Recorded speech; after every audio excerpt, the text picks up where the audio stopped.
अस्सलामुअलैकुम and a very good morning. जागो लाहौर में आप सबको खुशामदीद कहते हैं जनाब, और मैं हूं मुनीब आसिफ। मेरी तरफ से, मेरी पूरी टीम की तरफ से आप लोगों को जुम्मे का दिन बहुत बहुत मुबारक हो। और जो आज का हमारा टॉपिक है, ये एक ऐसा मौजू है जिसे अमूमन दबाया जाता है, लेकिन मेरी यही कोशिश होती है, हमारी टीम की यही कोशिश होती है कि इस पर वक्तन फ़वक्तन हम बात ज़रूर करें। और बात करेंगे तो मेरे ख्याल से मामला जो है ना वो वज़ा होगा, और बात होगी तो ये मसाइल सबकी समझ में भी आएंगे। और ये टॉपिक है सिनफ़ी मसावात, यानी कि औरतों को, ख़वातीन को बराबर के हकूक़ मिलने के बारे में। मैं जब इस टॉपिक के मुतालिक सोच रही थी तो मेरे दिल में एक सवाल बार बार उभर रहा था कि आया सिनफ़ी मसावात वाकई ही एक काबिल हुसूल हकीकत है? क्या वाकई औरतों को सियासी और समाजी हकूक़ मुकम्मल तरीके से दिए जा सकते हैं, या ये महज़ एक नारेबाजी होती है और पाकिस्तान में इसकी हकीकत इससे ज़्यादा कुछ नहीं है? हम क्या देखते हैं, ख़ास तौर पर पाकिस्तान की अगर बात कर ली जाए, कि जनाब अमूमन इस बयानिए को तस्लीम नहीं किया जाता, और पाकिस्तानी शहरी अभी तक बहुत सी बुनियादी बातों पर भी कान नहीं धरते हैं। तो हमारे मुआशरे में थोड़ा सा मुश्किल ज़रूर नज़र आता है इस हवाले से। जबकि बहुत सारे मुस्लिम ममालिक ऐसे भी हैं जिनमें मलेशिया आ जाता है, कतर है, दुबई है, बांग्लादेश है, इस मामले में हम सबसे आगे हैं। इसलिए हम सबको इस पर बात करनी चाहिए। इस मौजू का आसान अल्फाज में मतलब ये है कि मुआशरे में मर्दों ख़ातीन को मसावी हकूक़, मसावी मौक़े और एक जैसा एहतराम मिले। और अंदाज़ा लगाएं कि हम इस मकसद में कहाँ पर खड़े हुए। हमारे मुआशरे में औरत को अमूमन कमतर समझा जाता है, और ये सोच सदियों से हमारे मुआशरती रवैयों से जुड़ी हुई है। हमारे यहाँ औरत के लिए घर की जो चार दीवारी है उसी को उसकी हदूद समझा जाता है, जबकि मर्द को मुआशरती और मुआशी तौर पर ज़्यादा मुस्तहकम और आज़ाद ख़याल समझा जाता है। मगर हकीकत तो ये है कि औरत पैदा नहीं होती है, बल्कि उसे औरत बना दिया जाता है। उसे मुआशरा ख़ुद उन बंदिशों में ढालता है, और पाकिस्तानी मुआशरा भी इसी हकीकत की एक तर्जुमानी कर रहा है, जहां औरतों को अक्सर ऐसे फ़राइज़ और ज़िम्मेदारियां दी जाती हैं जो उनके असल मकाम और उनके असल सलाहियतों को महदूद कर देती हैं। तो खुदारा अपने रवैयों को तब्दील करें, अपनी सोच को वुसअत दें, और एक ऐसा मुआशरा बनाने की तरफ आएँ जहां हर इंसान को उसका हक़ मिले। और इसी में हमारे मुल्क की भी भलाई है। अगर हम बराबरी के तौर पर सबको लेकर चलेंगे और इंसानियत के तौर पर सबके साथ अच्छा रवैया रखेंगे, तो मेरे ख़्याल से हम ज़्यादा अच्छे तरीके से तरक्की कर सकते हैं, जिस तरह बाकी ममालिक में हो रहा है। वहाँ पर कोई भी आपके हुकूक सलब नहीं किए जाते हैं, कोई भी डिस्क्रिमिनेशन नहीं होती है कि अगर ख़वातीन हैं तो वो निचले दर्जे पे होंगी, अगर मर्द है तो वो ऊंचे दर्जे पे होगा। उनको बराबरी के हकूक दिए जाते हैं, इसलिए वो तरक्की करते हैं, वो मिलकर तरक्की कर रहे हैं। और हमारे लिए भी इसमें बहुत बड़ा पैगाम है कि अगर हम बराबरी के हकूक दें दोनों को, किसी एक जिन्स को नहीं, किसी एक जेंडर को नहीं, अगर दोनों को देंगे, दोनों मिलकर काम करेंगे, तो वो पाकिस्तान के लिए काम होगा, इस कौम के लिए काम होगा, आगे बढ़ने के लिए काम होगा। तो इसलिए आज का पैगाम इसलिए हमने चूज़ किया कि थोड़ा बहुत इसके ऊपर भी बात की जाए, वक्तन हम भी इसको हाईलाइट करते रहे। तो ये आज का पैगाम था। अभी आगे बढ़ते हैं, और जनाब दोस्तों की दावत करनी है आप लोगों ने, यहाँ पर किसी भी इवेंट को आपने चार चांद लगाने हो, या किसी भी अहम वाक़े का जश्न मनाना हो, तो मेरे ख्याल से जो लजीज़ खाना पकाना है ना, वो बहुत ज़रूरी होता है। आम दिनों में भी जब कभी मेहमान आ जाते हैं ना, तो हम लोग बहुत ज़्यादा सोच विचार करते हैं कि अब क्या बनाना है हमने। थोड़े वक्त में अच्छा खाना बनाना भी एक बहुत बड़ा चैलेंज होता है। कभी कभार तो ऐसा भी होता है कि घर में अच्छी दावत का खाना बनाने के लिए बिना सारा सामान मौजूद नहीं होता। तो ऐसे में हम लोग क्या कर सकते हैं? खाने पीने की चीज़ों के मुतालिक सिर्फ एक शेफ़ ही हमें अच्छे तरीके से गाइड कर सकता है। तो आज हमने आपकी मुलाकात करानी है। हमारे साथ स्टूडियोज़ में शेफ़ आमना शेख मौजूद हैं, और उनसे जानेंगे उनकी जर्नी के बारे में, और कुछ रेसिपीज़ भी हम जो है ना शेफ़ आमना से जानने की कोशिश करेंगे। तो शेफ़ आमना, आपको वेलकम कहते हैं जागो लाहौर में। कैसी हैं आप? अस्सलाम वालेकुम। वालेकुम अस्सलाम। अल्लाह का शुक्र है मैं ठीक हूँ, आप कैसी हैं? मैं भी बिल्कुल ठीक ठाक। शेफ़ आमना, थोड़ा सा अपने बारे में बताइए, कितनी अरसा हो गया है आपको एज अ शेफ़ प्रोफेशनली काम करते हुए, कब आपने शुरू किया? मैंने शुरू तो काफ़ी लेट किया था, मुझे पकाना नहीं आता था। अच्छा। जब मेरी शादी भी हुई थी तो अच्छा। हाँ, मुझे आता नहीं था। बस ये था कि मेरे हस्बैंड को शौक़ था खाने का, उन्होंने मुझे कभी कहा भी नहीं कि आप बनाओ। हाँ। तो कहते हैं अच्छा नहीं बनाना, कोई बात नहीं, चलो बाहर चल के खाते हैं। तो आउटिंग कर लेते थे, ठीक है, तो ईट आउट करते थे बहुत ज़्यादा। तो फिर मैंने कभी रियलाइज़ किया कि मुझे भी खाना पकाना चाहिए। तो मैंने शेफ़ रखी हुई थी अपने पास, वो बनाती थी। तो वो भी भागे, कहते हैं हम 2 बंदों के लिए नहीं बनाते, हमें चाहिए कि ज़्यादा लोग हो ना। अच्छा। घर में तो हमारे लिए इजी होता है, आप 2 होते हैं, 3-3 खाने पकवाती हैं, इतना थोड़ा थोड़ा सा पकवाती हैं, हमें ज़्यादा पकाने की आदत होती है। सही। तो वो चली गई। अब वो चली गई तो फिर उसके बाद डिब्बे जो होते हैं पैकेट, महीने में इतने मैं डिब्बे लेके आती थी, उनको बनाती थी। अच्छा। फिर मैंने सोचा ये एक ही टेस्ट आ रहा है, क्योंकि वो एक ही टेस्ट होता है हमेशा, आप जो भी खाना बनाएं। हाँ। तो फिर मैंने कहा नहीं, कुछ बनाना चाहिए खुद। तो फिर मैंने खुद से स्टार्ट किया, आहिस्ता आहिस्ता। नानी से पूछती थी, अम्मी से पूछती थी, तो अच्छा खाना बना लेती थी। तो फिर मेरे हस्बैंड ने कहा तुम्हें शौक़ है, कभी कभी मैं पूरा दिन ना बेकिंग करती थी। ओह वाह। मुझे आता नहीं था, लेकिन मैं फिर भी बेकिंग करती थी। अच्छा। और हर चीज़ अल्लाह का शुक्र है अच्छी बनती थी। तो फिर मेरे हस्बैंड ने कहा तुम्हें बहुत शौक़ है तो तुम ऐसा करो, प्रोफेशनल शेफ़ में आ जाओ। मैंने कहा ठीक है, ये सही है। तो फिर मैंने इस तरह से कुकिंग में आ गई। मतलब शादी के बाद ही आपने बाकायदा कुकिंग करना शुरू की, और फिर वो भी 10 साल के बाद। 10 साल के बाद, शादी के 10 साल बाद आपने ये की? वाह वाह, क्या बात है। यानी पहले कुछ नहीं बनाया। तो फिर अब प्रोफेशनली आपको करते हुए कितने साल हो गए? वो भी मुझे 5-6 साल हो गए। 5-6 साल हो गए हैं। तो अब आप हर चीज़ बना लेती हैं, हर तरह की कुजीन बना लेती हैं? हम हर तरह की, क्योंकि मुझे था कि ना मुझे हर चीज़ बनानी है। कभी होता है कि आप जो है मेरे घर ज़्यादा जो खाना खाते हैं ना, कॉन्टिनेंटल फूड खाते हैं, पाकिस्तानी फूड नहीं खाया जाता। अच्छा। तो लेकिन मुझे पाकिस्तानी फूड भी सीखना था, कॉन्टिनेंटल भी था, चाइनीज़ भी था, और फिर बेकरी भी सीखी, यानी सारी कुछ सीखे, सैलड बार ये वो सारा कुछ सीखा। अच्छा। तो और वो सब कुछ मैं बना भी लेती हूँ। अब बना लेती हैं? सही। बना पहले भी लेती थी, क्योंकि अच्छा खाते हैं ना जो, उनको टेस्ट पता होना चाहिए। हाँ। उनको कलर पता चलना चाहिए, खुशबू। हाँ। तो आप अच्छा बना लेते हैं। और सबसे बड़ी जो चीज़ होती है, आपको इंटरेस्ट होना चाहिए। अगर आपको इंटरेस्ट नहीं है, आप कुछ नहीं कर सकते। इंटरेस्ट। अच्छा, ये आपने बड़ी अच्छी बात की। मैंने अक्सर ये चीज़ें सुना है कि जो लोग अच्छा खाते हैं ना, वो अच्छा बना भी लेते हैं। वाकई ऐसा है? ऐसे ही है। जब आपको किसी चीज़ का टेस्ट पता होगा, हाँ। तो आप जब पकाएंगे तो उस टेस्ट तक ले जाएंगे। अगर आपको पता ही नहीं है इसका टेस्ट क्या है क्या नहीं है, तो आप नहीं कर सकते। जैसे मैं एक होटल में थी, तो मुझे बोला शेफ़ ने कि आके ना सूप का टेस्ट करो। तो टमाटो सूप तो बहुत कम लोग बनाते हैं। उन्होंने कहा करो, क्योंकि मेरे हस्बैंड को बहुत पसंद है ना टमाटो सूप। ओके। तो मैंने कहा सर इसका टेस्ट नहीं आ रहा, जो इसका ओरिजिनल टेस्ट होता है ना, थोड़ा सा खट्टा मीठा होता है, वो नहीं आ रहा इसका।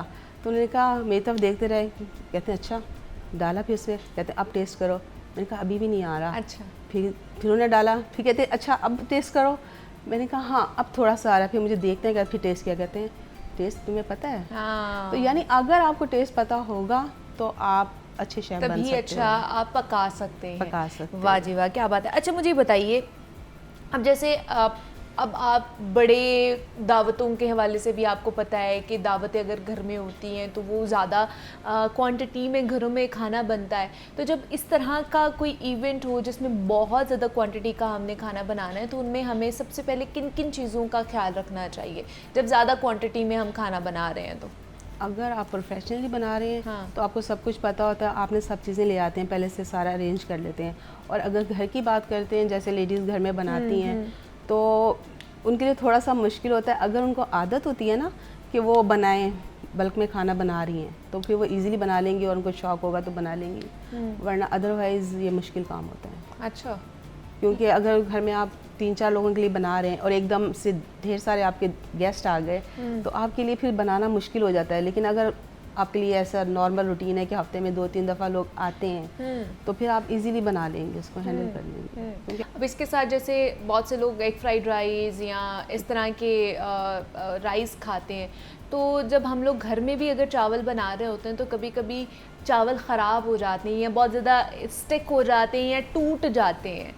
तो चावल बनाते हुए किन चीज़ों का ख्याल रखना चाहिए? बेशक आप प्रोफेशनल भी नहीं हैं, लेकिन आपको तो पता है कि आप एक प्रोफेशनली आप सीख कर आई हैं, तो उधर कुछ ना कुछ बताया गया होगा। तो जो ख़वातीन देखने वाली हैं उन्हें क्या बताएंगी कि अगर उनके चावल ख़राब उन्होंने होने से बचाने हैं तो वो क्या कर सकती है, क्या टिप्स हैं? हर चावल पे ना लिखा होता है कि आपने इसको इतनी देर तक ना इसको भिगोना है। तो अच्छा। आप ऐसा किया करें कि आधे घंटे का टाइम है तो आधे घंटा तक भिगो दें, लेकिन पहले वॉश कर लें। कुछ लोग होते हैं ना बाद में वॉश करते हैं, वो नहीं करना चाहिए। सिर्फ उस वक्त आप पानी निकालें और जैसे बॉयल करना है तो बॉयल खुले पतीले में करें। अच्छा। छोटी में ना करें क्योंकि उसका स्टार्च भी निकलना होता है, तो स्टार्च की वजह से फिर वो जो होते हैं ना अजीब से हो जाते हैं, टूट भी जाते हैं। तो और उनको हाफ जब हो जाए ना तो निकाल लें। ये उसके लिए चाइनीज़ के लिए। अच्छा, चाइनीज़ के लिए। लेकिन बहुत से लोगों के बिरयानी के जो चावल होते हैं ना वो भी कह लें कि वो टूट जाते हैं या फिर बहुत ज़्यादा चिपक जाते हैं साथ में, वो उस तरह खिले खिले से नहीं होते हैं। तो उनके लिए क्या करना चाहिए? उनको भी यही करना चाहिए, खुले बर्तन में ना उसको उबालें, क्योंकि अगर जितना ज़्यादा खुला होगा उतने ही ज़्यादा अच्छे खिले खिले चावल बनेंगे। और एक कनी जो होती है ना रह जाती है ना, उसके बाद उसको निकाल के उसको थाल में फैला दें। अच्छा। ताकि वो ड्राई हो जाए। सही। फिर जब मसाला बनाते हैं तो फिर उसके ऊपर उसकी लेयर्स लगाएं और फिर उसको दम पे लगा दें। दम पे लगाना है 20 से 25 मिनट। हमारे होता है ना कि 5-10 मिनट में हो जाएगा, इतना नहीं होता, काफ़ी टाइम होता है, हाफ एन आवर होता है। अच्छा। फिर जब आपकी बिरयानी बन जाती है तो उसका ढक्कन आप खोल दें। उससे ये होता है उसका जितना मॉइस्चर होता है ना वो निकल जाता है। आपके जो चावल होते हैं जब आप चमचा चलाएंगे तो टूट जाते हैं, वो नहीं टूट जाते हैं। हाँ, वो नहीं सही है। अच्छा, बहुत से लोग कहते हैं कि जब आप इस तरह चावल बॉईल कर रहे होते हैं तो आप उसमें या तो विनेगर डाल दें या नमक डाल दें, उससे भी बड़ा फ़ायदा होता है। चावल जो है वो चिपकते नहीं है साथ में। नहीं, मैं तो कुछ भी नहीं डालती हूँ। अच्छा, सिर्फ नमक डालती हूँ। सिर्फ नमक डालती हैं आप, सबके अपने अपने होते हैं, ठीक है। अच्छा, दूसरा, अब जैसे ये आप पैनकेक्स बनाए हैं आपने, अब बच्चों को बहुत पसंद होते हैं पैनकेक्स, तो इसकी रेसिपी बताएं बच्चों के लिए ख़ास तौर पे, क्योंकि आजकल स्कूल भी जा रहे हैं बच्चे सुबह सवेरे उठ के, तो उनके लिए ब्रेकफास्ट में बड़े अच्छे हो सकते हैं। तो घर में माएँ किस तरह बना सकती हैं? ये ब्रेकफास्ट में भी अच्छे होते हैं और इसको आप एज ए लंच बॉक्स में भेज सकते हैं। तो इसकी क्या रेसिपी है? बहुत इसकी ये होती है कि आप अंडा लें, एक अंडा लें और उसमें लें आप शुगर लें 2-3 चमचे उसमें डाल दें, ज़्यादा मीठा ना करें। ठीक है। ठीक है, उसमें डाल के उसको अच्छी तरह से मिक्स करें। फिर उसमें थोड़ा सा ऑयल डाल दें, 1 टेबलस्पून, 1 पिंच ऑफ सॉल्ट डाल दीजिए और फिर उसके अंदर आपने हाफ कप जो है वो आपने बेकिंग पाउडर फ्लावर डाल देना है। ठीक है। मैदा जो होता है, मैदा होता है, हाँ। और 1 चमचा आपने बेकिंग पाउडर डाल के उसको अच्छी तरह से मिक्स करें और फिर उसके साथ 1 कप मिल्क डालें। मिल्क डालें? हाँ, इतना डालें कि बहुत ज़्यादा लिक्विड ही नहीं हो जाए और इजी रहे। तो उसको आप करें और फिर आपने इसको पैन में या तवे के ऊपर उसको थोड़ा सा ग्रीस करना है टिश्यू पेपर से। अच्छा, हाँ, ज़्यादा नहीं करना? नहीं, बिल्कुल भी नहीं। इसको टिश्यू पेपर से आप ग्रीस करें। ग्रीस करने के बाद जनाब उसमें आप थोड़ा थोड़ा डालते जाएं और जब एक साइड आप देखते हैं ऊपर बबल्स आ जाते हैं, जब बबल्स आ जाएं तो इसका मतलब है कि एक तरफ से डन हो गया। फिर आप उसको साइड चेंज कर लें और आप दूसरी साइड कर लें। इसको मेपल सिरप या फिर व्हिपिंग क्रीम किसी भी चीज़ के साथ, या आजकल आम चल रहे हैं, आजकल आम ना थोड़े से वाइट हो गए, बनाना के साथ खा सकते हैं, स्ट्रॉबेरीज आती हैं उनके साथ खा सकते हैं, चॉकलेट के साथ, चॉकलेट सिरप भी आता है। आप किसी भी चीज़ के साथ जो भी आपके बच्चों को पसंद होता है आप उनके साथ इसको सर्व कर सकते हैं। तो हमारे साथ शेफ़ आमना शेख मौजूद थी। Chef Aamna, thank you so much for coming here. और हम बात कर रहे थे कि घर में रहकर हम किस तरह अच्छा खाना बना सकते हैं। जनाब, हमारे बड़े अक्सर कहा करते हैं कि अक्लमंद वो है जो कम बोले, कम खाए और कम सोए। हमारे आबा अजदाद की ये बातें इतनी दानिशमंदी से भरी हुई हैं कि जदीद साइंस भी आज हमें यही तलकीन करती है। और हमारे जिस्म को मुकम्मल आराम सिर्फ़ और सिर्फ मुनासिब नींद से ही मिल सकता है। और अगर हमारी नींद कम है या फिर ज़्यादा है तो दोनों ही सूरतों में ये हमारे लिए नुकसानदेह हो सकती है। अब जो साइंटिस्ट हैं उनका ये बताना है कि नींद अगर पूरी ना हो तो इंसान किसी भी काम पर फोकस नहीं कर सकता है, और किसी भी काम को अगर मुकम्मल इन्हमाक से करना है ना तो आपकी पूरी नींद लेना बहुत ज़रूरी है। और अगर हम बात करें जिसमें अहम ये है कि हमारे यहाँ लोग हफ्ते के आखिर में क्या करते हैं कि 10 घंटे से भी ज़्यादा सो जाते हैं और कहते हैं कि जनाब कि वो अपने पूरे हफ्ते की नींद पूरी कर रहे हैं, जबकि ये उनकी सेहत के लिए ज़्यादा नुकसानदेह साबित हो सकती है। उम्र के हिसाब से मुख्तलिफ आपके अदवार में मुनासिब नींद मुख्तलिफ होती है।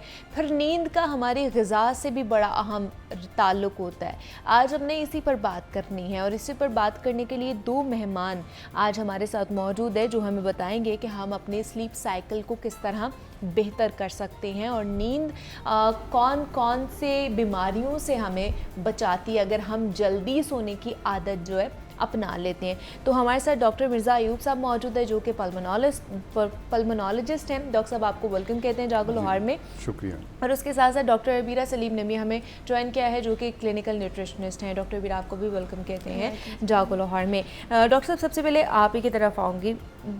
नींद लेना वैसे तो हमें पता है कि बहुत ज़्यादा ज़रूरी है अगर आपने अपनी परफॉर्मेंस अच्छी करनी है, काम अच्छा, सेहत अच्छी रखनी है, लेकिन कितने घंटे की नींद लेना ज़रूरी होता है एक सेहतमंद इंसान के लिए?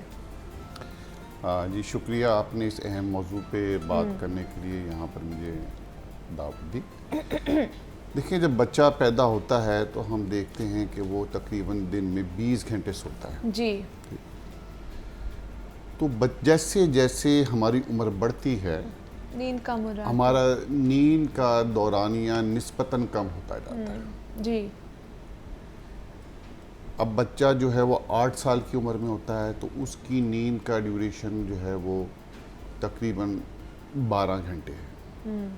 अच्छा, और इससे बड़ा होता है तो फिर उसकी नींद का एवरेज ड्यूरेशन जो आप कह सकते हो वो 8 घंटे है।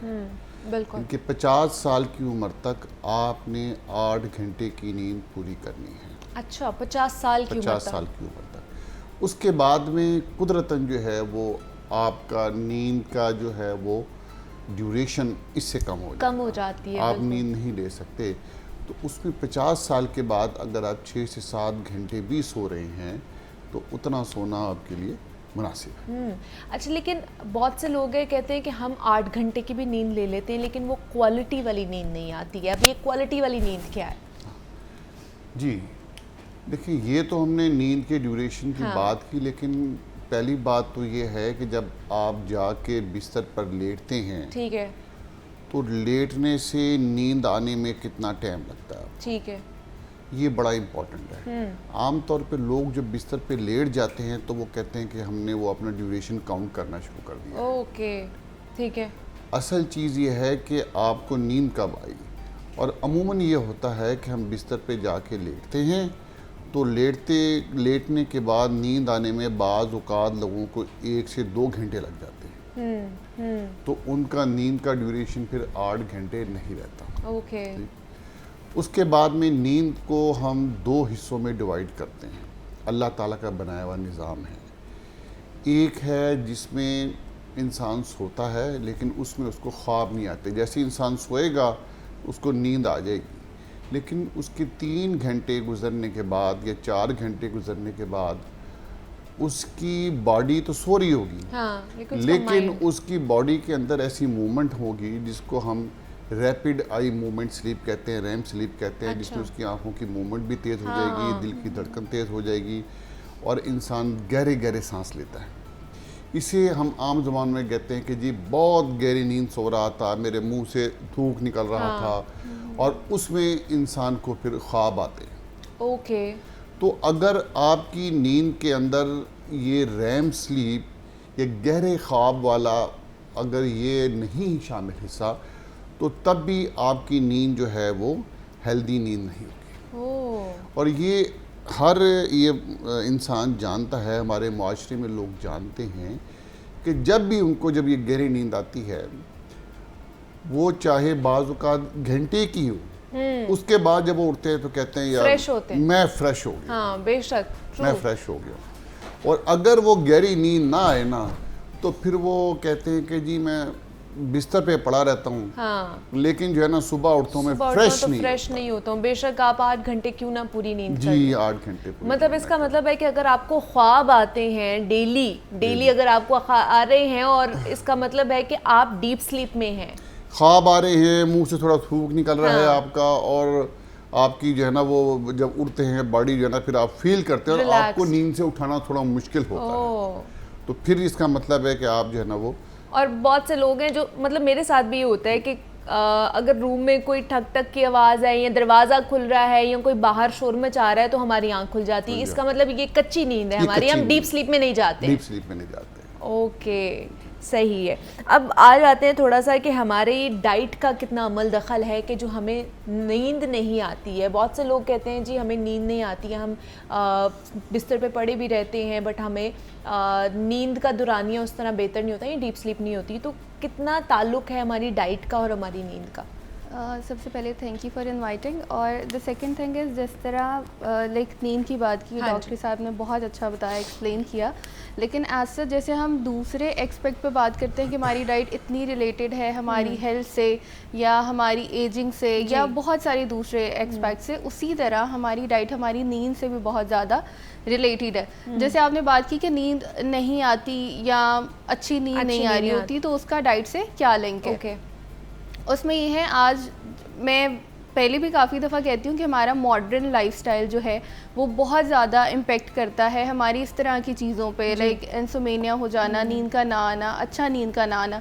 उसमें ये है कि हम अपने सोने से कुछ ही घंटे पहले अपना डिनर कर रहे होते हैं। जी बिल्कुल ट्रू। और उसके बाद हम सोने के लिए चले जाते हैं। तो उसमें क्या होता है, जब आप अपनी कोई भी डाइट इनटेक कर रहे हैं या आप डिनर ले रहे हैं, तो उसका मतलब है कि उसने आपकी बॉडी के अंदर चेंजेस करने हैं, और आप उसके 1 घंटे बाद या 2 घंटे बाद आप सोने के लिए चले जाते हैं, तो वो बहुत ज़्यादा आपकी नींद को डिस्टर्ब करता है। अच्छा। इसके लिए इम्पॉर्टेंट ये है कि जब आपने सोना है उससे एटलीस्ट 6 घंटे पहले आपको अपना डिनर करना है। ओके, अगर आप लेट डिनर करेंगे तो इट मीन्स दैट कि आपकी नींद अच्छे से नहीं आएगी, आपकी नींद, ठीक है, आपको डीप स्लीप नहीं आएगी जैसे डॉक्टर साहब ने कहा। और दूसरा एक बहुत इम्पॉर्टेंट कि जब हम लेट तक जागते हैं तो हमें क्रेविंग्स होती हैं, हमें भूख लगती है, हम बार बार खा रहे होते हैं, उसकी वजह से भी हमें नींद नहीं आ रही होती कि हम बार बार इनटेक कर रहे हैं चीज़ें, और उसका रिलेशन जो है वो मोटापे से बहुत ज़्यादा। आजकल इतना ज़्यादा वेट गेन का इशू आ गया, वो किस वजह से है कि हम अपने नींद से कुछ 1-2 घंटे पहले खाना खा रहे होते हैं, जंक फूड इनटेक कर रहे होते हैं, या जो है शुगरी चीज़ें इनटेक कर रहे होते हैं, सैचुरेटेड फैट ले रहे होते हैं, हम जो है शक्कर से बनी हुई चीज़ें ले रहे होते हैं। तो उसका बहुत ज़्यादा ताल्लुक़ है हमारी नींद का ख़राब होना या नींद का सही से ना आना। किस टाइम हमें सो जाना चाहिए? देखिए, वो अब ये बड़ा बुरी तरह फंसे हुए सोसाइटी के अंदर। अच्छा। असूलन तो ये है कि आप 10 बजे लाजमी सो जाएं। ठीक है। अब जैसे बहुत से लोग कहते हैं जी जो 12 से 2 बजे का टाइम है ना, वो बहुत ही अच्छा है आपकी नींद के लिए। हाँ, इसलिए कि वो हार्मोन जो है उसका लेवल रात 12 बजे मैक्सिमम होता है। सही, ठीक है।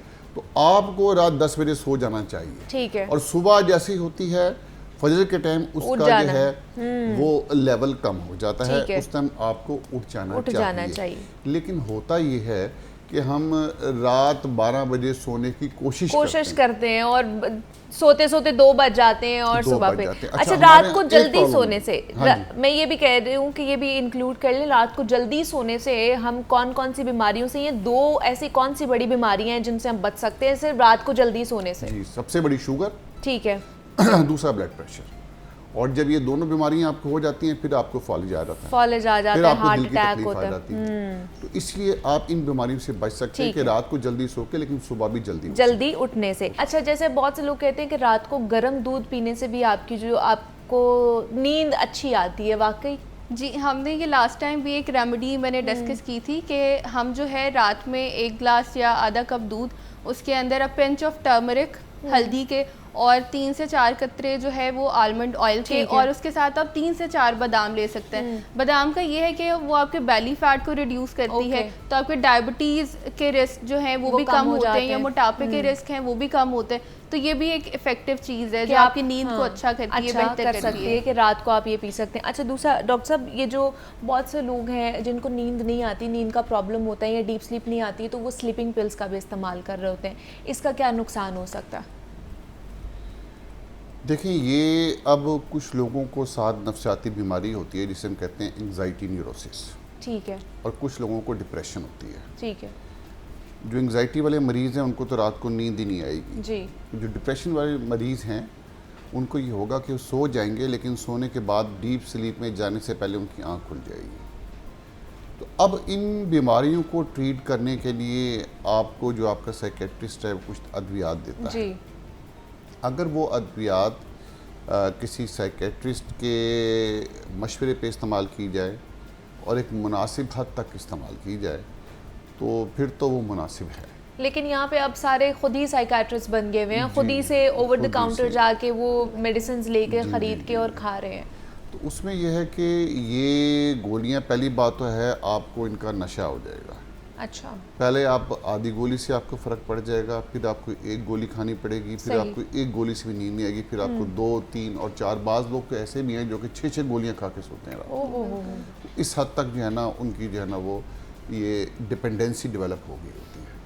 और फिर उसके बाद खुदा ना खास्ता वो ये उनका ख़तरा होता है कि वो टीके लगाने पे, इंजेक्शन लगाने पे आ जाते हैं, क्योंकि उनको जो है ना वो सुकून या कोई नींद नहीं आ रही होती है। हम देखते हैं बहुत से लोगों को बदकिस्मती है, शोबिस के अंदर भी कुछ ऐसे लोग हैं मजबूरन जो है ना वो इस काम की तरफ आ जाते हैं। लेकिन बहुत से लोग आम। कहते हैं, जैसे आपने शोबिस की बात की है, बहुत से लोग कहते हैं कि अब हम लोगों ने काम इतना करना होता है और मुसलसल हमने दिन रात काम करना होता है, तो फिर जब हम 3-4 दिन मुसलसल काम करते हैं, जागते रहते हैं, तो जब हम 5वें दिन जाके सोने की कोशिश करते हैं, हमें नींद नहीं आती तो हम फिर पिल्स खा लेते हैं।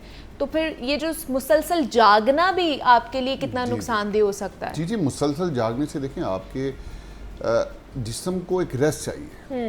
अल्लाह ताला ने इस जिस्म को इस तरह बनाया है कि आपने इसको डिसिप्लिन इस्तेमाल करना है, इसको ज़ब्त में इस्तेमाल करना है। जो आपका जागने का टाइम है, मैंने आपको अर्ज़ किया था ना कि क्लॉक लगा दी अल्लाह ताला ने, कि जब जागने का टाइम है उस टाइम आपने जागना है, जो सोने का टाइम है उस वक्त आपने सोना है। अब आप मुसलसल जब आप जागते हैं तो आपकी बॉडी को रेस्ट नहीं मिलता, और उसमें सबसे बड़ा आपका असाबी निज़ाम है, उसको रेस्ट नहीं मिलता। Okay. नर्वस सिस्टम को रेस्ट नहीं मिलता। उसकी वजह से आप कोई भी इंटेलेक्चुअल काम नहीं कर सकते, और जो आप रूटीन का काम करते हैं उसमें भी बहुत सी गलतियां करना शुरू कर देते हैं।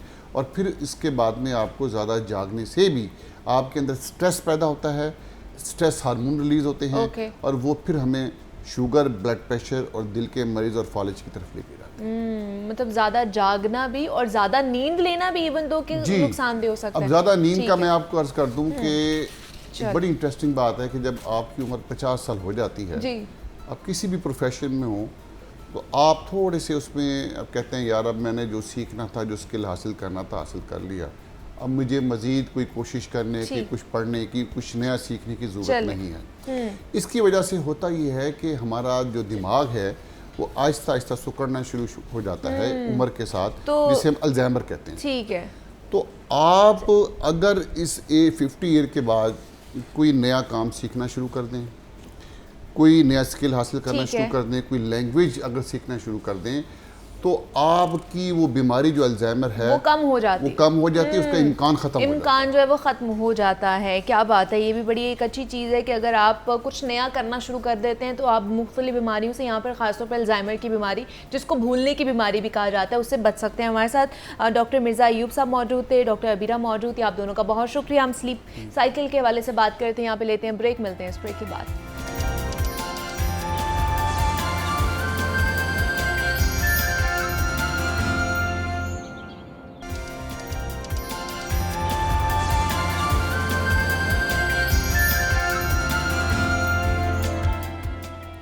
वेलकम बैक टू जागो लाहौर। जनाब, मज़ीद भी कुछ सेहत के मुतालिक ही बात कर लेते हैं, और ये जो मसला है जिस पर आज हम बात करने जा रहे हैं, ये मसला बहुत ज़्यादा बढ़ता जा रहा है और ख़वातीन में ख़ास तौर पर ये चीज़ बहुत ज़्यादा पाई जाती है।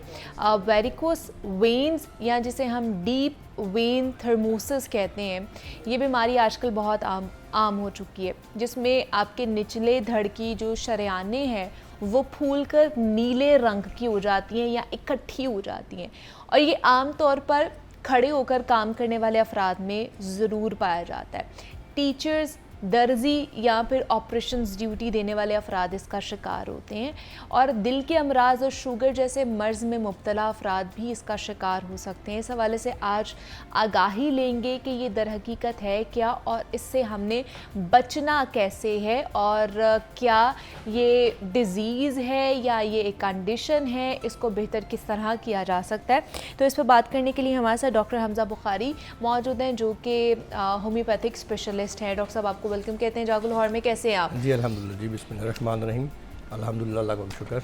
डॉक्टर साहब, आज हमने ये जो वेरिकोस वेन्स का मसला जो है ये बहुत ज़्यादा बढ़ता जा रहा है, जिसमें मैंने देखा है कि ख़वातीन में ख़ासतौर पे, बिकॉज मैंने विटनेस किया, मेरी अम्मी में भी ये चीज़ पाई जाती है कि उनकी जो नीचे वाली टांगें, उनमें जो वेन्स है वो इकट्ठी हो जाती हैं और वो नज़र आना शुरू हो जाती हैं, या तो वो स्वेल्व हो जाती हैं। आई डोंट नो कि क्या ये है, क्या बीमारी हकीकत में। अच्छा जी, ये इसमें दुनिया न्यूज़ और लाहौर न्यूज़ के जो चैनल से जब आप लोगों को जो आगाही और प्रोग्राम और अवेयरनेस देते हैं, माशाल्लाह ये एक बड़ा कंट्रीब्यूशन है आपका भी सेहत के हवाले से। तो इसमें ये चीज़ बताते हैं डीप वेन थ्रोम्बोसिस, डीवीटी जिसको हम बोलते हैं, और वेरिकोसिस वेन, दोनों तकरीबन मिलती जुलती ही बीमारियां हैं, लेकिन इसमें कुछ चीज़ें ऐसी हैं कि जिसमें जो इसका होम्योपैथिक में बहुत अच्छा इलाज मौजूद है। अच्छा, उसमें अगर बात की जाए सबसे पहले वेरिकोसिस वेन की, जैसे कि आपने भी बताया कि आपकी वालदा में ये चीज़ें आ रही हैं, इसमें इसकी निशानी सबसे पहले इसमें तो आपको फिज़िकली ही देख के आपको आइडिया हो जाता है कि वेरिकोसिस वेन है या डीप वेन थ्रोम्बोसिस है।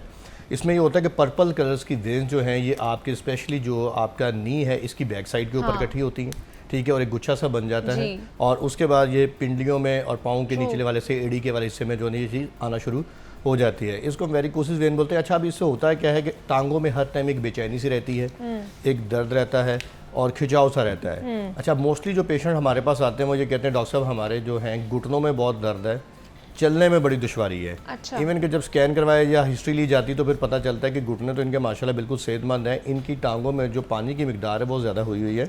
अच्छा। और वेरिकोसिस वेन की वजह से ब्लड सर्कुलेशन जो है वो डिस्टर्ब है इनकी। अच्छा। तो जिसकी वजह से ये चीज़ें इन्हें प्रॉब्लम आ रही है, जिसमें चलने में, जैसे लोग कहते हैं ना कि चलते हैं तो थोड़ा सा सांस फूल जाता है, वो बेसिकली ये चीज़ होती है कि आपकी जो टांगों के ऊपर वो वज़न नहीं आ रहा था, वो चीज़ें नहीं आती, वो बेसिकली जो वेन्स फूली हुई हैं वो क्या करते हैं कि वो और प्रेशर बढ़ाती हैं, तो जिसकी वजह से खिंचाव बहुत होता है और पेशेंट बैठ जाता है। लेकिन ये होता क्यों है, वजह क्या है कि ये गुच्छा बन जाती हैं, ये एक ही जगह पे इकट्ठी हो जाती हैं? अच्छा, ये मैंने अभी जैसे कि इसमें आपने भी अभी आपने सवाल में और इसके इंट्रोडक्शन में ये चीज़ बताई है कि ये बेसिकली जो बहुत लोग ज़्यादा देर खड़े रह के काम करते हैं, जिसमें टीचर्स हैं, दर्जी है, शेफ़ है, ये हमारे जो ये सिक्योरिटीज़ वाले हैं, इवन के हमारे पास मोस्टली जो हमारे पास पेशेंट आते हैं वो फ़ौजी हजरात आते हैं जो 12-12 घंटे 14-14 घंटे हाथ पे खड़े रहते हैं और बैठना नहीं है, तो वो डिक्लेयर उनको कर देते हैं या रिटायर कर देते हैं। वो इसलिए कर देते हैं कि उनकी टांगें बेचारों की जो मोस्टली हैं वो जवाब दे जाती हैं कि उसमें वेरिकोसिस वेन और डीप वेन थ्रोम्बोसिस इतने बड़े जो है पैचेस आना शुरू हो जाते हैं। एक तो ये चीज़ इसमें आ जाती है, सबसे पहले कॉज ये आ जाते हैं खड़े होना बहुत ज़्यादा। दूसरा ये है कि अपने आपके जो लाइफस्टाइल है इसमें आपकी एक्सरसाइज नहीं है उस तरह से जिस तरह से एक ब्लड सर्कुलेशन होती है। बेसिकली क्या है कि आपके हार्ट ने जो पंपिंग कर रहा है और इसने ब्लड की पूरी सर्कुलेशन एक बॉडी के अंदर जो उसको सर्कल करना है, उसके लिए क्योंकि हमारे पाँव और टांगें ये हार्ट से सबसे ज़्यादा दूर है, ठीक है, तो इसमें क्या चीज़ आती है कि इसमें ये चीज़ आ जाती है कि वहाँ पर ब्लड की जो सर्कुलेशन है वो देर से पहुँचती, कम पहुँचती है।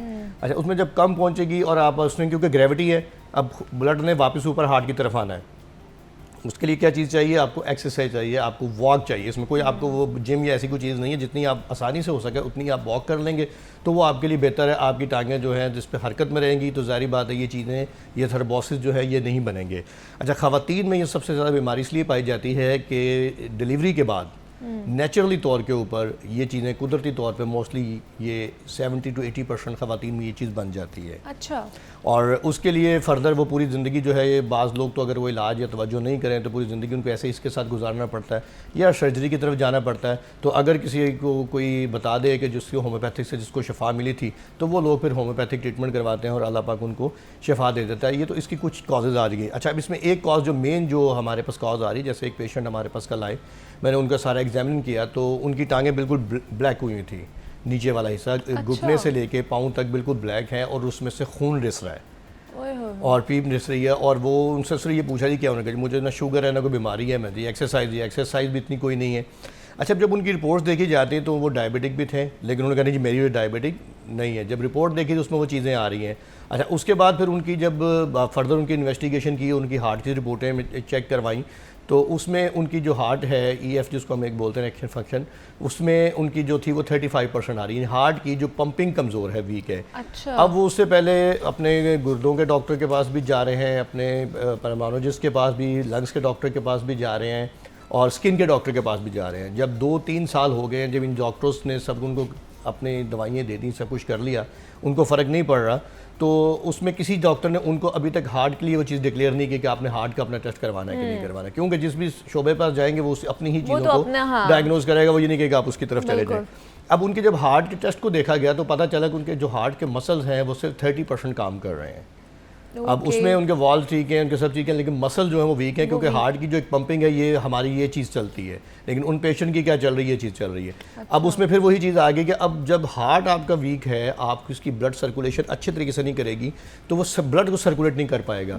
जब ब्लड को सर्कुलेट नहीं कर पाएगा तो आपके किडनीज़ के ऊपर भी प्रेशर आएगा, किडनीज़ भी हैं वो आपके जोर लेंगे, इसी तरह लंग्स के ऊपर जोर आएगा, और आपके जो बाकी जो ऑर्गन्स दूर हैं हार्ट से वो इफेक्ट होंगे सबसे पहले।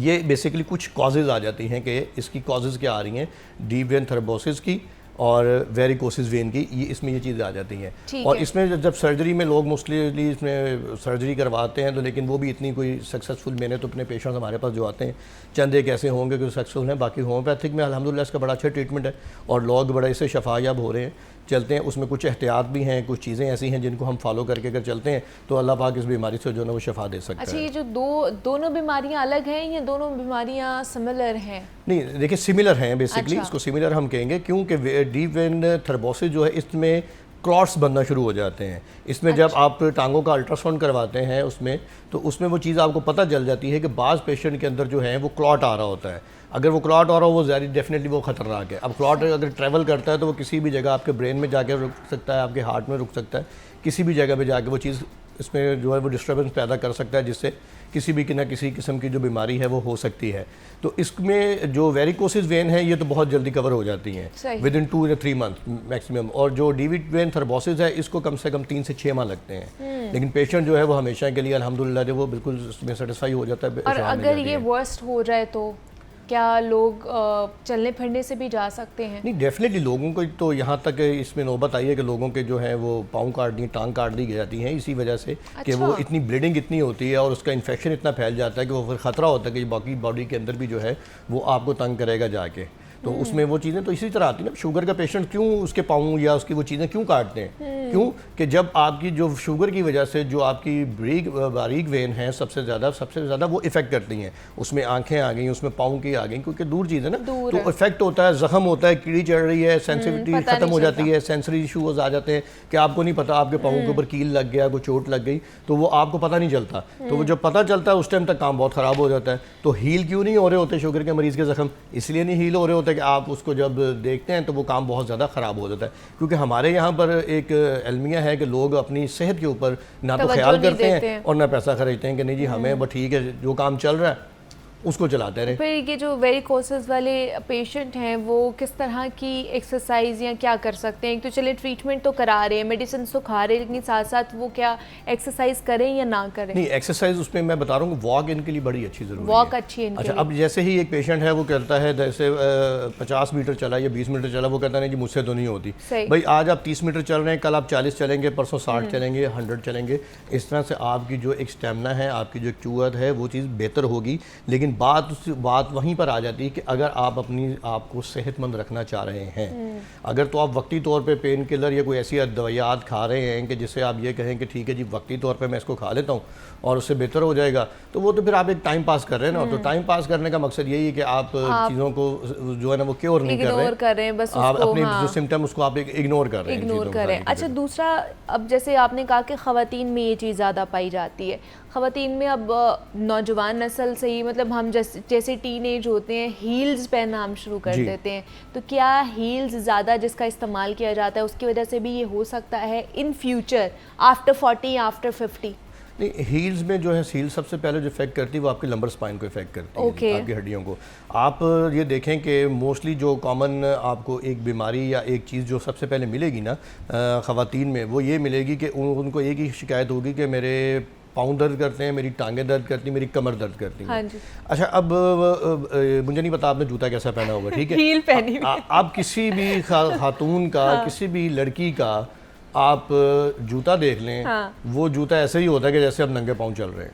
अच्छा, उसका सोल या तो बिल्कुल बारीक हाँ, होगा, एग्जैक्टली, ठीक है, ये तो उसमें क्या है कि आपको वो चलते हुए जो है वो आप कंफर्टेबल नहीं है, ठीक है। अब मर्दों के जितने जूते आप देखेंगे इनके सोल मोटे सोल मोटे होंगे, होंगे, ठीक है, हाँ। और ये कंफर्टेबल होंगे, तो इसलिए फिर ज़्यादा ये प्रॉब्लम नहीं आती। अब खवातीन ने जब हील पहननी है इतनी बड़ी, और साथ वो बारीक अगर हील नहीं है तो फिर वो बारीक वाला सोल है, उसमें जैसे आपको अगर ना करे कोई पत्थर भी नीचे आ गया, कोई कांच भी आ गया तो वो भी लगना है। तो उसमें वो कंफर्टेबल जब तक आप जूते नहीं पहनेंगे। अब जॉगिंग के लिए क्यों कहा जाता है कि आप जॉगर्स इस्तेमाल करें, क्योंकि आपका जब बॉडी का वेट पूरा उसके ऊपर आ रहा है, तो अभी जैसे अभी हम रेस कोर्स में वॉक करने डेली जाता हूँ, तो वहाँ पर एक ट्रैक अभी बनाया तो उसमें रबड़ लगाया उन्होंने टोटल। अच्छा, वो नीचे टोटल रबड़ है, ओके। तो वो रबड़ के ऊपर जब आप उसके ऊपर नायलॉन के ऊपर जब आप चलते हैं तो आपको बड़ा कंफर्टेबल महसूस होता है कि आप जब उसके ऊपर पाँव एक मारते हैं और वो आपको दोबारा उस पर पुश बैक करता है, तो आपको एंजॉय करते हैं उसकी वॉक और रनिंग को, आपका दिल करता है मैं और तेज भागूं। वाह, इसलिए वो जो ट्रैक भी हमारे जितने भी हैं वो या मिट्टी के हैं और या फिर टफ टाइल्स के बनाए, अब ये जो है ये बनाना शुरू कर दिए। तो वो चीज़ आ जाती है कि हमारे यहाँ पर कि आप अपनी चीज़ों को बेहतर कैसे कर रहे हैं और इम्प्रूव कैसे कर रहे हैं, कि आप अपना लाइफस्टाइल कैसे कर रहे हैं। या तो आप शो कर लें, अपने आप को दिखावा कर लें, या सेहत बेहतर रख लें। अच्छा, तो फिर जो वेरिकोस वेन्स वाले पेशेंट हैं तो फिर वो किस तरह के सोल का इस्तेमाल करें, किस तरह के जूते पहने? वो बिल्कुल नरम जूते पहनने चाहिए जी, और मोटे सोल वाले उनको पहनने चाहिए, मेडिकेटेड स्कूल लेने चाहिए उनको। और वो अपनी, मैं फिर वही चीज़ एक बोल रहा हूँ कि आप अभी किसी भी ऐसे पेशेंट्स को अगर हमारे पास से आपके टीवी चैनल के तवज्जुह से भी कोई आता है, तो आप उनको हम ये श्योर कहते हैं कि आप with in 1 month homeopathic treatment के साथ आफ्टर 1 मंथ आपको वो उसको देख सकते हैं कि आपकी जो पर्पल कलर की वेन थी, जो एक गुच्छा है, ये कितना इम्प्रूव किया है।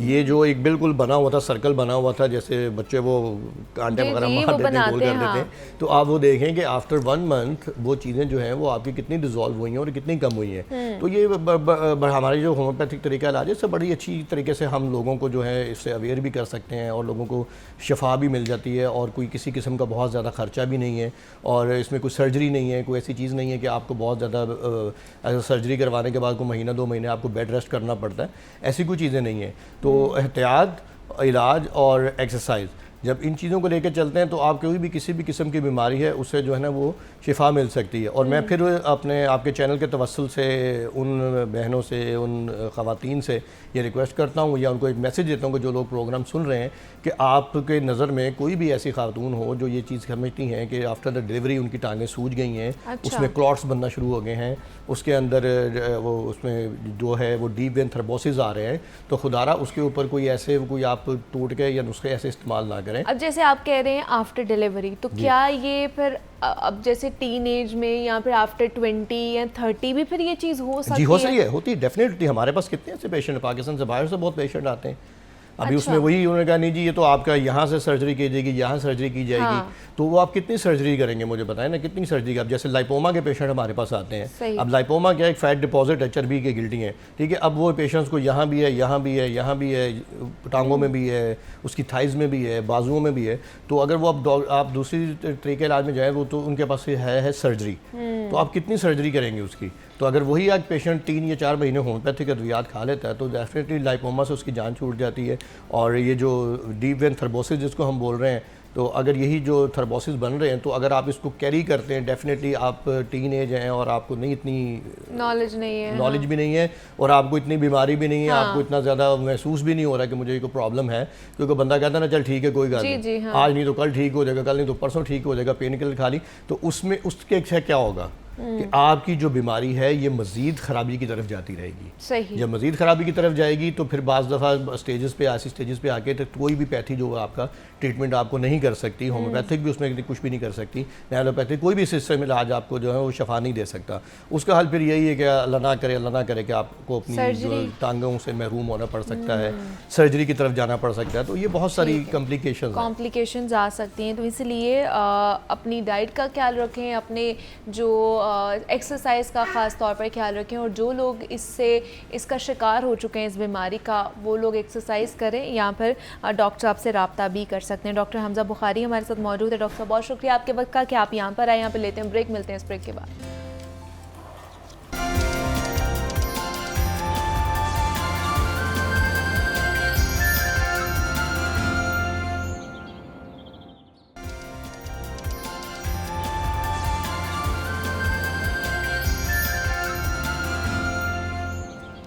जागो लाहौर में एक मरतबा फिर से आप सब लोगों को खुश आमदीद कहते हैं और सेगमेंट है हमारा सीरत नबी। रसूल पाक सल्लल्लाहु अलैहि वसल्लम की ज़िंदगी हमारे लिए हर शोबे में एक बेहतरीन मिसाल है और कोई भी मसला हो, कोई भी मोड़ हो, हजूर पाक सल्लल्लाहु अलैहि वसल्लम की ज़ात हमारे लिए एक मशले राह साबित होती है। और इस दौर ही की मिसाल ले लें कि आजकल हर साइंसदान, हर बंदा जो है वो शजरकारी की तबलीग करते रहता है। और दिलचस्प बात यह है कि हमारे लिए पौधे लगाना एक बहुत बड़ी नेकी भी है। रसूल पाक सल्लल्लाहु अलैहि वसल्लम ने फरमाया कि दरख्त लगाना एक सदका जारिया है और मौत के बाद भी इंसान को इसका सवाब मिलता रहेगा। अहादीस में तो यहाँ तक ज़िक्र आता है कि रसूल पाक सल्लल्लाहु अलैहि वसल्लम ने फरमाया कि अगर तुम पौधा लगा रहे हो और तुम्हें यकीन है कि कल क़यामत होगी तो फिर भी पौधा लगाओ।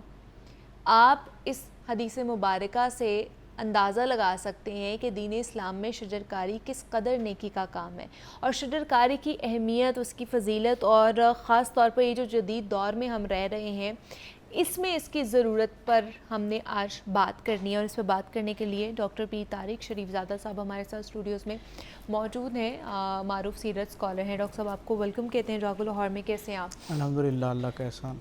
डॉक्टर साहब आज हमने बात करनी है इस्लाम और शजरकारी के हवाले से।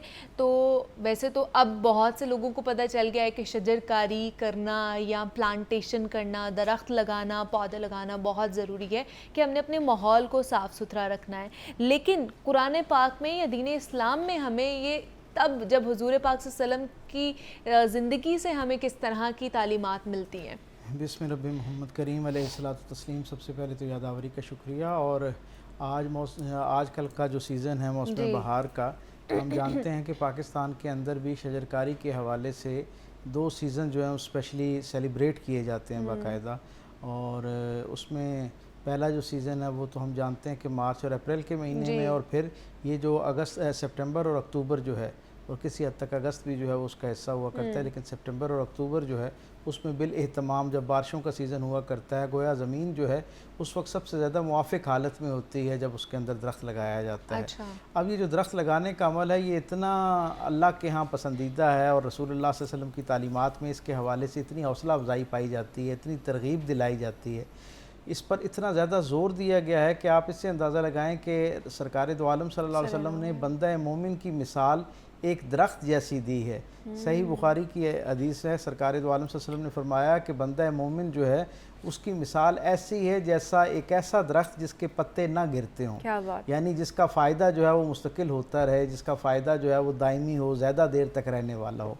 और ये आप इससे अंदाज़ा लगाएं कि रसूलुल्लाह सल्लल्लाहु अलैहि वसल्लम जो पैगाम ज़ीस्त लेकर आए, ज़िंदगी का गुजारने का तरीक़ा और उसलूब लेकर आए, उसके अंदर सफाई को, तहारत को निस्फ़ ईमान करार दिया है। और ये जो तहारत है, प्योरिफिकेशन है, इसका ताल्लुक़ सिर्फ़ जिस्म के साथ या इबादत के वक्त आपका साफ़ होना ज़रूरी नहीं है। इससे मुराद आपका गिरदो पेश का साफ़ रहना भी है, आपके घर का, आपके मोहल्ले का, इलाके का साफ़ रहना भी है। और ये जो आपके इर्द गिर्द फ़िज़ा है, मैं समझता हूँ इसकी तहारत भी इसी हदीस के ज़ैल में तकाज़ा बन जाती है कि इसको भी साफ़ रखा जाए।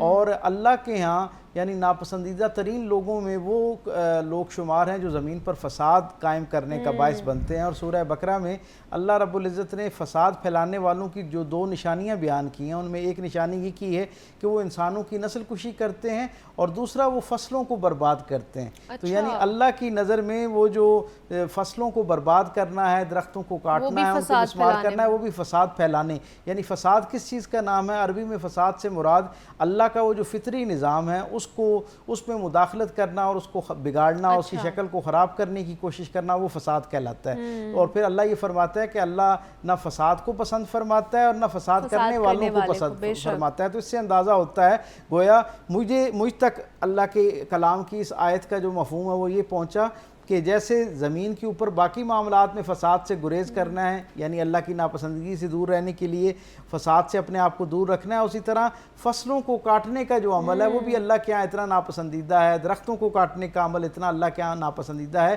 कि इस पर भी अल्लाह की तरफ से नाराज़गी की वही जो है वो हम तक पहुँचती है। ख़ुद सरकार दो आलम सल्लल्लाहु अलैहि वसल्लम की हदीस मुबारका से, आपकी ज़िंदगी से तवातुर के साथ शजरकारी की अहमियत जो है वो उसकी तरगीब दिलाई जाती है। मेरे करीम आका सल्लल्लाहु सल्लल्लाहु अलैहि वसल्लम जिस वक्त मदीना शरीफ में तशरीफ़ लाते हैं और आपका आलम ये है कि मदीना में तशरीफ़ लाए, आज आपको तीसरा दिन है और हुज़ूर अपने असहाब के साथ जब बाहर निकलते हैं तो पूछते हैं कि यहाँ कोई चरागाह कायम है, यानी वो जगह जहाँ पर हरियाली मौजूद हो, जहाँ दरख्त मौजूद हों। तो उन्होंने जो आपके साथ असहाब थे, बिलखुसूस अंसारी असहाब, मदीने के रहने वाले जो सहाबी थे, उन्होंने 2-4 जगहों की निशानदेही की। हुजूर ने उसको देखा और फिर उसके बाद जब पहला टैक्स फ्री जोन कायम करना चाहा, उससे पहले सरकार दो आलम सल्लल्लाहु अलैहि वसल्लम अपनी सवारी से नीचे उतरे और आपने एक जगह पर एक पत्थर रखा और फिर थोड़ी देर चलते रहे, दूसरा पत्थर उठाया, उसकी जो है वो सिमत मुतय्यन की, उसको एक जगह रखा। 4 पत्थरों की निशानदेही करने के बाद गोया एक जो प्लॉट था उसको आपने मुख्तस किया और फिर असहाबे रसूल से कहा कि दरख्त जो है ना उनकी बीज लेकर आओ, खजूरों की बीज लेकर आओ। फिर सरकार दो आलम सल्लल्लाहु अलैहि वसल्लम ने इस आला अरफा इंतज़ाम का यानी वहाँ पर सलीका और करीना उम्मत को अता किया कि हुजूर ने एक फलदार पौधा लगाया और एक सायादार पौधा लगाया। मदीने के अंदर सायादार पौधों का उस तरह ज़ौक़ नहीं था। सरकार दो आलम सल्लल्लाहु अलैहि वसल्लम ने बिल एहतमाम यानी वो जो चरागाह थी उसके लिए सरकार सल्लल्लाहु अलैहि वसल्लम ने बाकायदा फलदार पौधा लगाया, यानी उसकी अहमियत तो अयां ही थी। फिर फूलदार पौधे जो थे उनकी भी उसकी भी की और सायादार पौधे जो हैं उनके लिए भी सरकार दो आलम सल्लल्लाहु अलैहि वसल्लम ने एहतमाम के साथ तरगीबन कहा कि वो पौधे यहाँ पे लगाए जाएं। तो इससे हमें अंदाज़ा होता है कि सरकार दो आलम सल्लल्लाहु अलैहि वसल्लम की ज़िंदगी के अंदर खुद दरख्त लगाने का अमल जो है उसका क्या अहवाल है। और फिर न सिर्फ ये कि हुजूर ने दरख्त लगा के छोड़ दिए, बल्कि आप ये देखें कि क्या हुस्न इंतज़ाम है। और आज के ज़माने का शजरकारी के झैल में शायद सबसे बड़ा मसला जो है वो क्या है कि अब भी पूरी दुनिया में एक अवेयरनेस मौजूद है। अवेयरनेस से बढ़कर इंसानों की मजबूरी है कि जिस अंदाज में हमारे यहाँ जो है वो ऑक्सीजन की कमी होती जा रही है। और हम सब जानते हैं कि एक दरख्त जो 15-20 साल हमारे साथ गुजार जाता है ज़मीन के ऊपर, वो लगभग 30 के करीब 36 के करीब बच्चों और 18 के करीब बड़े लोगों के लिए जो है वो ज़िंदगी का बायस होता है, उनके लिए ऑक्सीजन का बायस होता है। तो अब दरख्त लगाना जो है उसकी तरफ तो अवेयरनेस मौजूद है और अल्हम्दुलिल्लाह पूरी दुनिया के अंदर लोग इस पर काम कर रहे हैं। लेकिन दरख्त लगाने के इस शजरकारी के पूरे प्रोसेस में मैं समझता हूँ सबसे बड़ा चैलेंज ये है कि पौधा लगा लेना इतना बड़ा काम नहीं है, पौधे की निगहदाश्त, उसको संभालना, उसको पानी देना और उसकी हिफाजत करना, ये जो है वो एक बड़ा चैलेंज हमें नजर आता है। बच्चा होता है ना कि बच्चे को पैदा करना सिर्फ एक नहीं होता, उसकी तरबियत उससे बाद का शुरू होता है जब उसकी तरबियत, उसकी नशोनुमा हिफाजत है। और सरकार दो आलम सल्लल्लाहु अलैहि वसल्लम के मिजाज से हम तक ये बात पहुँचती है कि हुजूर ने जब पौधे लगवाए ना तो उसके बाद हुजूर ने जिन असहाब की जिम्मेदारी लगा रखी थी उसकी हिफाजत की, हुजूर उनसे गाए ये दरियाफ्त करते थे कि उन पौधों का क्या अहवाल है, क्या उन्हें बर वक्त पानी मिल रहा है, उन तक जो सहूलत है वो मैसर है या नहीं है। और हुजूर ने वहाँ का वो जो चरागाह थी उसके साथ बिल एहतमाम, आप समझ सकते हैं ना कि उस ज़माने में बहुत कम कुएं हुआ करते थे, तो सरकार ने एक बाकायदा कुआं वहाँ पर खुदवाया सिर्फ इसलिए कि इसका पानी यहाँ के पौधों के लिए मुख्तस हो। आप ज़रा एक लम्हे के लिए सोचें कि ऐसी आबादी जहाँ पर पहले ही पानी पीने के लिए मैसर कम हो, नहाने के लिए उससे ज़्यादा कम हो, पकाने के लिए कम हो, वहाँ पर पौधों के लिए अलग एक कुएँ का एहतमाम करना। दूसरा हमें थोड़ा सा ये भी गाइड कर दें कि अब हम लोग जब शजरकारी करते हैं या चले एक ऐसी क्लास भी है कि उन्होंने घर में भी पौधे लगाने हैं, दरख्त लगाने हैं, तो वो इंडिजिनस पौधे जो मकामी पौधे होते हैं उनका इंतखाब नहीं करते, बल्कि जो बाहर से आए हुए होते हैं उनका इंतखाब किया जाता है। क्या हमें अपने मकामी पौधों को ज़्यादा इज्जत देनी चाहिए? देखें, दुनिया के सारे जो माहिर अर्जियात हैं वो इस बात पर मुत्तफ़िक हैं कि जिस मुआशरे और जिस माहौल और कतई अर्जी ज़मीन के मुख्तलिफ़ टुकड़ों में से जिस टुकड़े पर इंसानी आबादी की जो ज़रूरत हुआ करती है, अल्लाह की क्या खूबसूरत हिकमत है कि वहाँ वही अनाज भी पैदा होता है और वहाँ पर वो दरख्त भी पैदा होते हैं, उगते हैं, ज़्यादा जो है वो सेहतमंद रहते हैं जहाँ उनकी ज़रूरत हुआ करती है। सो इससे हम तक ये खबर पड़ती है। मुझे यहाँ एक बात याद आती है कि लुकमान हकीम ने ये बात कही थी जो आज तक के सारे माहिरीन तबीयत जो हैं वो इस पर मुत्तफ़िक हैं। वो कहा करते थे कि अल्लाह ने जिस इलाके के अंदर लोगों की सेहत की जो ज़रूरतें होती हैं उन ज़रूरतों पर मुश्तमिल फल और अनाज वहाँ पैदा करता है, और अगर वहाँ कोई बीमारी आती है तो उसका इलाज भी अल्लाह ताला वहाँ फलों की शक्ल में, अनाज की शक्ल में, माहौल की शक्ल में अता करता है। यानी जहाँ बीमारी की इम्कानात होते हैं वहीं पर उसी ज़मीन के अंदर ऐसे पौधे जो हैं वो अल्लाह की तरफ से, अल्लाह के इज़्न से, हुक्म से, जिनसे शिफा जो है वो मखलूक तक पहुँच रही होती है।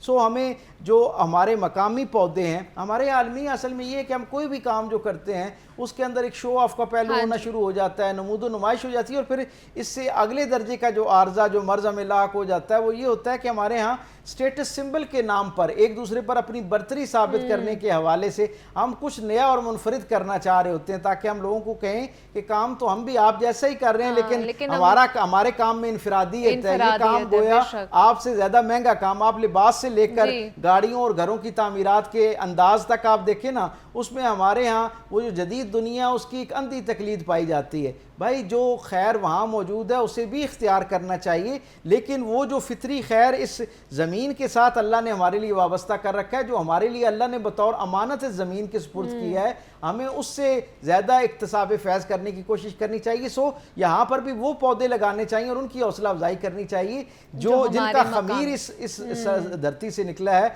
यकीनन उनके अंदर इस धरती के रहने वालों के लिए, यहाँ के माहौल के लिए और एक उमूमी फ़िज़ा को खुशगवार बनाने के हवाले से बहुत ज़्यादा खैर पाया जाता है। अच्छा, दूसरा डॉक्टर साहब ये मुझे बताएं कि पौधा लगाने के लिए किन मकामात का ज़्यादा इंतखाब करना चाहिए या किस तरह के मकामात का इंतखाब करना चाहिए? आप देखिए ना, सरकार दो आलम सल्लल्लाहु अलैहि वसल्लम के यहाँ यानी पौधे जब लगाने की आप तरगीब देते हैं तो आप गुजरगाहों में जो है वो पौधे लगाने के लिए कहते हैं, लेकिन साथ ही हुजूर की तरफ से ये फरमान मिलता है, हिदायतनामा मिलता है कि जब तुम पौधे लगाना शुरू करो तो इस अंदाज में लगाओ कि लोगों के लिए गुजरना आसान हो और सवारियों के लिए गुजरना आसान हो। और फिर यहाँ तक कि एक हदीस में है कि हुजूर ने फरमाया कि जो माल बर्दारी के लिए इस्तेमाल होने वाली सवारियाँ हैं उनके लिए भी जो सफ़र है वो आसान हो, वो उसके लिए वो शजरकारी या वो दरख्त जो है वो रुकावट पैदा ना करें, बल्कि वो उनके लिए मुआविन हो। यानी मुआविन का मतलब क्या है, वो फिर मुहद्दिसीन ने, शारहीन ने उसकी तशरीह की कि मुआविन का मतलब ये कि वो साया तो फराहम कर रहा हो, फल तो फराहम कर रहा हो, लेकिन उनके दरमियान रुकावट ना हो। तो इससे एक तो हमें ये पता चलता है कि वो सरजमीन, एक तो ज़मीन के मुआफ़िक पौधे लगाने की कोशिश करनी चाहिए कि एक नया तजर्बा और उस पर बहुत देर मेहनत करने के बाद मायूसी हासिल करने से ज़्यादा बेहतर है कि जो पहले से तजर्बा शुदा और जिनकी अफादियत साबित है वो पौधे जो है उनको लगाने का एहतमाम करना चाहिए, फिर उनकी निगहदाश्त का एहतमाम करना चाहिए और पौधे ऐसे मकामात पर लगाने चाहिए जो आपके ओवरऑल माहौल के अंदर खूबसूरती और आसानी का बायस हों, जिससे इंसानी ज़िंदगी जो है उसमें आसानी पैदा होती हो। आज के जदीद ज़माने में मुझे, जब मैं बाहर देखता हूँ दूसरे ममालिक में, तो मुझे बड़ा एक खुशगवार एहसास मुझ तक पहुँचता है और मेरी दुआ और ख्वाहिश भी है बतौर पाकिस्तानी कि अल्लाह करे हमारे यहाँ भी इस तरह का माहौल बनना शुरू हुआ। आप देखें दुनिया के जितने बड़े तालीमी इदारे हैं उनके यहाँ असातिज़ा के नाम के पौधे लगाए जाते हैं। अच्छा, जो स्टूडेंट आता है, अब मैं आपको एक खुशगवार हैरत में शुमार करूँ, पिछले दिनों तुर्की की एक यूनिवर्सिटी के अंदर उन्होंने नई यूनिवर्सिटी बनाई और उन्होंने उसका एहतमाम किस तरह किया कि जो बच्चा फॉर्म हासिल करने के बाद जो क्वालिफाई कर जाता है, जब वो अपनी फ़ीस जमा करवाने आएगा तो वो अपने नाम, उसको एक जगह एलोकेट की जाएगी, वो अपने नाम का पौधा लगाएगा। जो 4 बरस वो यूनिवर्सिटी के अंदर रहेगा या 6 बरस यूनिवर्सिटी के अंदर रहेगा, उतने वक्त तक उस पौधे के लिए कोई माली नहीं होगा। वो बच्चा जो है, वो जो स्टूडेंट है, वो ही उसकी हिफाजत करेगा। और अगर वो 6 बरस तक, 4 बरस तक, जितना उसका दौरानिया है डिग्री हासिल करने का जो पूरा ज़माना है, अगर उसमें वो पूरे एहतमाम के साथ अपने पौधे को निगहदाश्त का हक अदा करता रहेगा तो वो हमेशा, जब तक वो यूनिवर्सिटी रहेगी, उसके नाम से वो पौधा जो है वो पुकारा जाता रहेगा और वहाँ उसकी नेम प्लेट जो है वो मौजूद रहेगी। हमारे मुल्क में नेम प्लेट्स की बड़ी रिवाज पाया जाता है। हम वो जो माजरत के साथ जो गुजरगाहों के अंदर गटर के ढक्कन होते हैं उस पर भी हमारी ख्वाहिश होती है कि अगर हमने उसमें कोई कंट्रीब्यूट किया है तो हमारी नेम प्लेट उस पर होनी चाहिए। क्या ही अच्छा हो कि हम अपने नाम से भी, अपने बच्चों के नाम से भी और अपने बुजुर्ग जो दुनिया से चले गए हैं उनके नाम से भी पौधे लगाएं, ताकि जब कोई उस खूबसूरत मकाम पर पहुंचे और वहाँ के दरख्त जो हैं वो उसकी खूबसूरती और उसमें इजाफा करें, उसकी तफरीह तबा का बायस बने, उसके लिए फ़ायदे का ज़रिया बने, तो उसके दिल से जब दुआ निकले तो वहाँ पर मौजूद जो नेम प्लेट है उस शख्स के लिए भी कलमा खैर उसकी ज़ुबान से निकले और उसके लिए भी अल्लाह की बारगाह में उसकी दुआ पहुँचे। सो ये एक लामुतनाई खैर का सिलसिला। आपने आखिरी हदीस जो बयान की थी कि सरकार ने ये फरमाया कि अगर किसी शख्स को ये खबर हो, बिल तमाम मैं ये दोहरा रहा हूँ कि अगर किसी को ये पता चले, कल नहीं, हुजूर ने एक हदीस में हुजूर के अल्फाज हैं कि अगर किसी को पता चले कि अभी क़यामत आने वाली है और उसके हाथ में पौधा है और उसके पास इतना वक्त मौजूद है, तो उसे चाहिए कि वो पहले उस पौधे को लगाए, उसके बाद अल्लाह की बारगाह में अपने आप को पेश करे। क्या बात है, सुभान अल्लाह। इसलिए कहा जाता है कि शजरकारी कितनी ज़रूरत है आज के दौर में और इसकी कितनी फजीलत है, इसलिए ज़्यादा से ज़्यादा पौधे लगाएं, अल्लाह ताला की खुशनुदी हासिल करें और अपने माहौल को भी साफ़ सुथरा रखने की कोशिश करें। हमारे साथ डॉक्टर पीर तारिक शरीफजादा साहब मौजूद थे। डॉक्टर साहब बहुत शुक्रिया आपके वक्त का, और इसी नोट पे मुझे इजाज़त दीजिए, अपना ख्याल रखिएगा, अल्लाह हाफ़िज़।